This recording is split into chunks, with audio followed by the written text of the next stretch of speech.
Yo, what's good? My name is Zell, and in today's video, I'm gonna be going over a few things that I would tell my 21-year-old self, and maybe some of these things might help you along the way. But without further ado, let's get into it. So, to kind of give you guys a little bit of a backstory, right? The reason why I think my 21-year-old self would listen to my 27-year-old self is because I think that's when like the brain fully develops and the brain fully, becomes functional or whatever that thing is. I don't know. I don't know like the exact quote, but um I feel like my 21-year-old self would definitely do some of these tips. He would take it in. He would try to do, better for himself. Now more backstory, right? So when I was 21, I wasn't really confident. You know what I'm saying? I wasn't confident in myself, or like the things around me. Like when I was 21, I really wanted to be a producer, right? The problem with that though is I didn't really have the confidence in producing, and that feeling persisted throughout the years, right?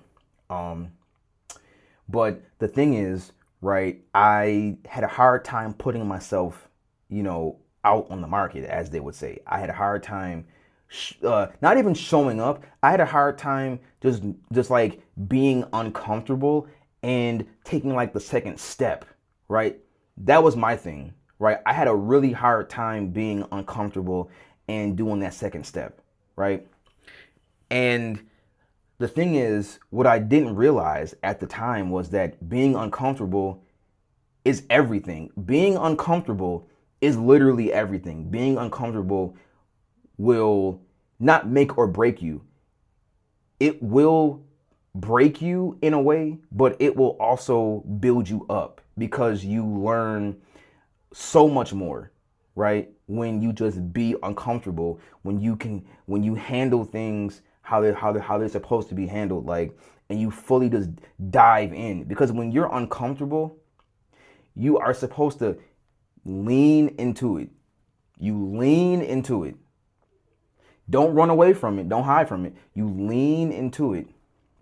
Because if you lean into it, oh man, like so many opportunities and things that you didn't see before all become much more clear if you literally just take that step and just literally be uncomfortable. So that is like a pre-tip, right? But the first thing I would tell myself is, yo, build better habits. Now, what's crazy is I bought Atomic Habits, right? I bought Atomic Habits. I even bought the art of I even bought the art of spending money.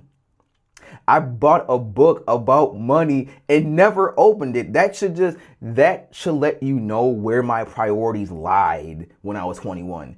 I bought a book about money, never cracked it open, never read a page. I never read the introduction. I never read the foreword, not chapter 1, nothing.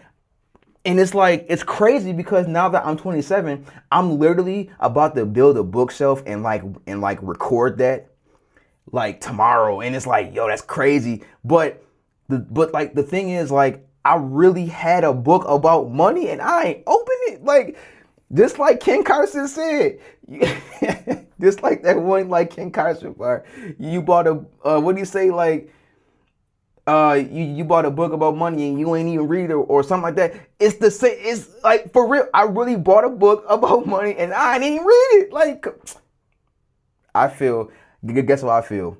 Dumbo. Like, literally, like, come on. Like, man, I feel like, and you know what's funny though? Despite all of that, I can't beat myself up about it because at the end of the day, I have the book and I have the drive and the want to read that book. So I will get to it. I have other books like in line that I want to go through and talk about and have fun with and discuss.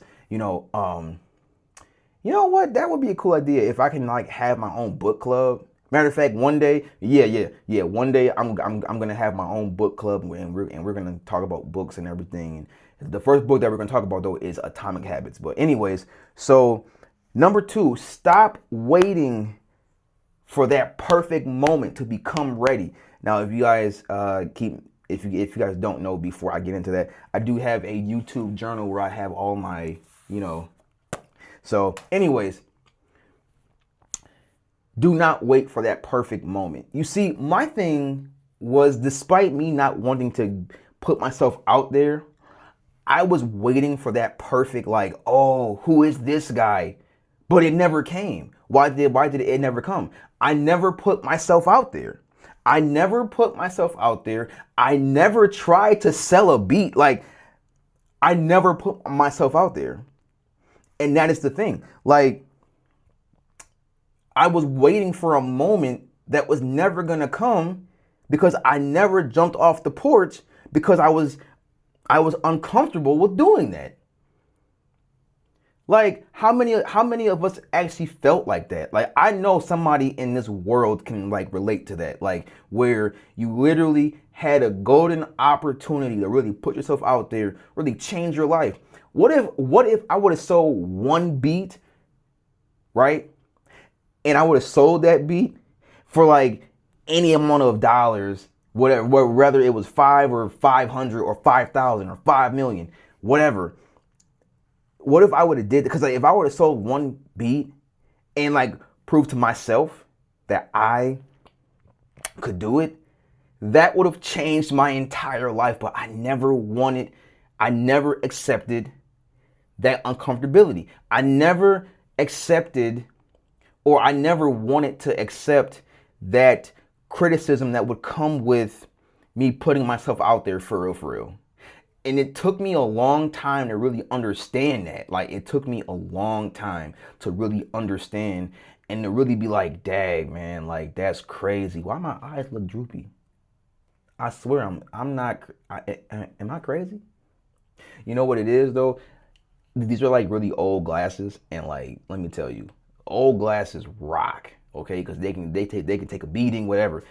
I have new ones, but I just prefer these, so whatever. My eyes gonna look like a little, whatever. Anyways, so that may have been offensive. We gonna leave it in regardless. Anyway, so that is, that's like tip number 2 for myself. Never, like, you had to be ready. Never wait for that perfect moment. That perfect moment is now. And more importantly, about perfect moments, you will never have that perfect moment. Do not get discouraged, though, by my words, because that perfect moment is right now. Whatever you're going through, that moment is now. Like whatever I was going through, that change, like, on May 31st, that moment, I sat there and I was like, I must change. And I changed. And I've been a lot happier and everything. I changed. So you will never have the perfect moment. That perfect moment is now, though. Like, it's now. That may sound like contradictory, but it is now. Okay. Number 3, which is probably, more than this is probably like somebody's personal problem, like even now. The third thing is, man, stop making bad financial decisions. Okay, so let me tell you, right? So I had a personality trait that I had to unlearn, but I had a personality, trait where if I wanted it and I had the bread, oh, I'm buying it. What? You can't tell me nothing. I'm buying it. You want to know why I'm buying it? Because I get paid weekly. I get weekly checks. So therefore, if I buy this item, I'm going to recoup my money on Friday, like on that next Friday, and then I'm going to do it again and do it again and do it again. Because me personally, at 21, I thought that money grew on trees, apparently, and I ain't saved nothing. I didn't say saving. What? Nah, when I was 18, I took all that money out the bank, spent it, You know what I spent it on? I spent it on games that I never even played, bro. I spent money on games that I never even played. They just sit on my PS5 now. They're just cyber junk at this point. They're just cyber clutter. Like, just spent it. So, and that was a lot of things that I did. I just spent it. I didn't care. I thought that, okay, well, I work for my money. I could do whatever I want with it, and that's true. But I didn't save it, and eventually it came back to bite me real hard in the future. And then it's something that I'm paying for now. So I would tell myself, yo, save your bread up. Don't spend no pennies. Save your bread up. Get out them bad habits. Save your bread up. Don't get no more. Don't get no more DoorDash. No more Uber Eats. No, none of that. Save it. You better cook food at home, bro. That's what I would say. But you know what I'm saying? That's what I would say. But the fourth one is, if you're going to buy books, read them. Like I mentioned, with like, I guess the whatever. But as I've mentioned before, I really did buy Atomic Habits. I bought Atomic Habits, The Art of Spending Money, and I bought four books.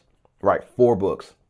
I bought Atomic Habits, The Art of Spending Money, The Compound Effect, and I bought The Alchemist. Now, I read The Alchemist,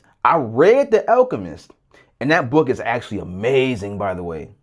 I don't really remember much, but I do remember like the main points, though, if that makes sense. But I read that book, and when I read that book, I was just like, what was the book like really even about, right? Like, I'm like, okay, so he just went somewhere and he found what he was like. Then he went somewhere. He had this whole adventure, and then he just like went back to where he was at. Like, okay, like, and right, and I never reread it, and it's like, bro, we're all like, at some point we all become Santiago. Like, I was Santiago the entire time.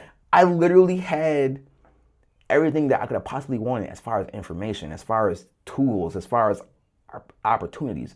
But I traveled and went elsewhere. And now I'm finally back where I originally started from. And now I'm like, yo, I got books. I got this. I got that. I can do this and do that. Like, that's crazy. I finally got the tools, and they were right here in my hand the whole time. Can you imagine if I actually read if I read any book, if I read Atomic Habits one time, that would have changed me, probably. I don't even know, but it could have, and that's the thing. I'll never know, because my old version of myself did not want to read books. So that is that. Now, the fifth thing, right, is something important to me.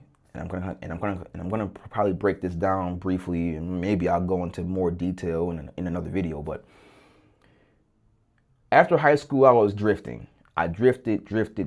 Everybody else that I knew what they wanted to do for like the most part, right? I had one man going to college. One man rapping. He wanted to be a rapper. He still rap. But one man that wanted to be a rapper. He eventually went to California. So it's like, okay, I had everybody else that wanted to do something, but then it was just Lil old Zell, who was just working at some car wash, making like 10 bucks an hour. And I was just working there, and I'm like, I was thinking to myself, like, yo, I hate this job. Like, I hate this job. I don't know what to do. I never allowed myself to dream. Now, how did I come to that conclusion? I never had a focus. I never had a dream. I thought that everything that I wanted when I was like in high school would have just came, like, but it don't come like that. I had to work for it, but I was 18. I didn't know. Nobody taught me nothing. Nobody taught me how to go and achieve my dreams. Like, no one taught me no one gave me that. Everybody, my parents wanted me to do the safe thing and go to college and or get a job, which I had, or go to the military. Those were like my options. And later on, when I was 21, well, when I was like, I think like 20 or whatever, I took the firefighter exam, and I passed it. And I found out that I passed it like a couple, like, I think like a year or so later, or something like that, right? I had passed it. And basically what happened was, what you call it, like, basically, like, what had happened was, I had told my parents that I wanted to be a producer, and they kind of was just like, in a way, they were like, no, we'll be realistic. No, because if you be a firefighter, you'll have all these benefits and stuff like that, right? And I knew in my heart I didn't want to do firefighting. That wasn't my identity. I didn't care for the money. I didn't care if the money was good or not. I knew for a fact I didn't want to do firefighting. And thank God that they never called me back, because I would have probably hated it. But I never did. I never did it. So there's that. I didn't let myself dream. And it's like, well, you had the, like, you were a producer, right? And it's like, well, yes, but I didn't let myself really fall into it. I was nervous, I was scared. You know what I'm saying? I never let myself fall into being a producer, for real, for real. I mean, I still make music and everything, but I'm learning now to really fall into it. And I think, you know what? No, scratch that. No, I'm not even gonna say that. So, anyways, the bonus thing that I will say is, jump off the porch. Jump off the porch, man. You should not be scared to put. Again, this is like a reiteration of like the previous points, but jump off that porch, gang. Jump off the porch. Come on, right? What you waiting on, right? And the last thing is, don't listen to what other people tell you. Well, don't listen to what other people tell you. Go with your gut, right? Now, I was always good at this. I was always good at questioning people's belief systems, because sometimes when someone's like, when something don't like allow, like, so when something don't align with your actual spirit. That's kind of like what it was for me. Like, I like that whole like firefighting thing. I didn't want to do that. Going to college, that wasn't. I was going for like, for like my mom. And a little bit, and like a little backstory is, like, she went to college. um and when she went to college the first time, she went to college for her gen ed, which is basically like super high school at that point. Like, you don't have a major, you don't have nothing. You're just going to school to go to school, right? So there was that. Then she got her 4-year degree in business. So it was like, right, but I didn't want to do what my mom did. I didn't want to do that. I'm not going to school because to appease you. And I hated college. I hated college. And it's like, that wasn't for me. So I don't know, like, I can't rock with this. So that's why I'm saying, is just like, don't let what people tell you, like, right, like, get to you, because at the end of the day, it's your life. It's your life. You have the right to do anything that you want to do. And I'm now just learning that at 27, like, you can do whatever you want to do. Now, I already knew that, and it's easy to say that, but you're kind of bogged down by the system that's in place. But you don't have to be. You could just say no. So that's all I got for today. If you guys found anything as far as enjoyment or insightfulness, maybe, from me ranting and raving and yapping, please leave a like, comment, and subscribe. Come on now, comment down below, subscribe, and leave a like. You know what I'm saying? Come on, man. I'm waiting. All right, but with that being said, bro, I'm out. My name is Zell, and I will see you guys next time. Peace.